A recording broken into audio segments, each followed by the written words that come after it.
CIS, find an accountancy firm, read up about it on the internet, and then instead of the crowdfunding, so I'm a precocious, as you know, it's just, I'm always trying to find those wonderful high net worths.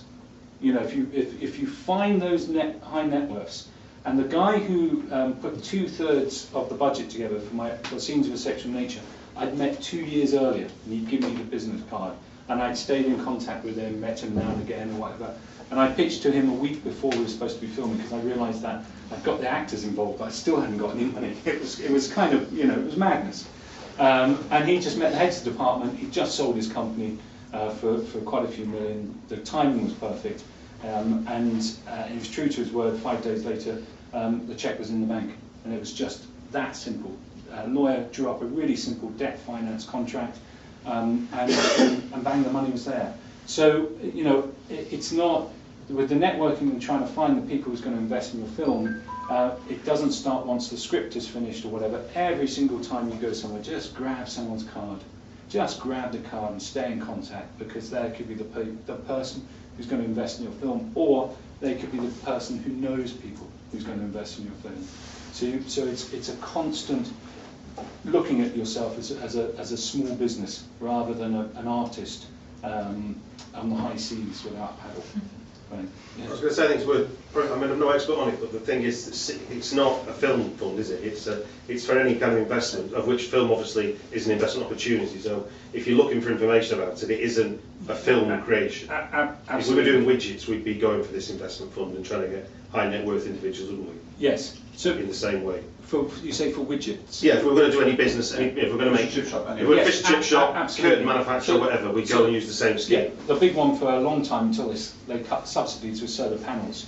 SEIS or EIS creating companies which help set up solar panels. So you've got to bear in mind that you are competing against companies which can show a very clear return if a certain amount of goods are sold. But you just got to find that investor who has that extra bit of money, who is willing. So it's probably 2-3% of the money they invest in other investments. They sometimes just have a little bit left over for creative projects, and you need to get that person. You need to hook them in and say, listen, you know, besides the money, there's the premiere. You can come on set. You know, there's a whole series of things that you can offer just to make it more appealing. You know, come on set. You can be an extra in the film.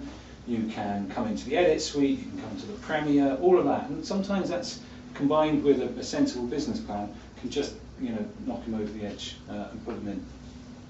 Fantastic. Very good. Lovely job.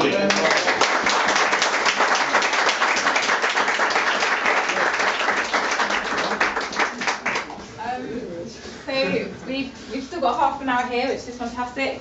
Then if anyone can recommend a good bar around here, come and tell me, and I'll shout it out at 9 o'clock, and we can all get some drinks and maybe some fresh air. So. And help yourself to cakes as well. Exactly, we've got loads of cakes left.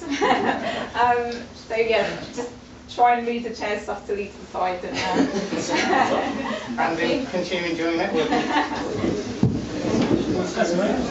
Yeah. Okay.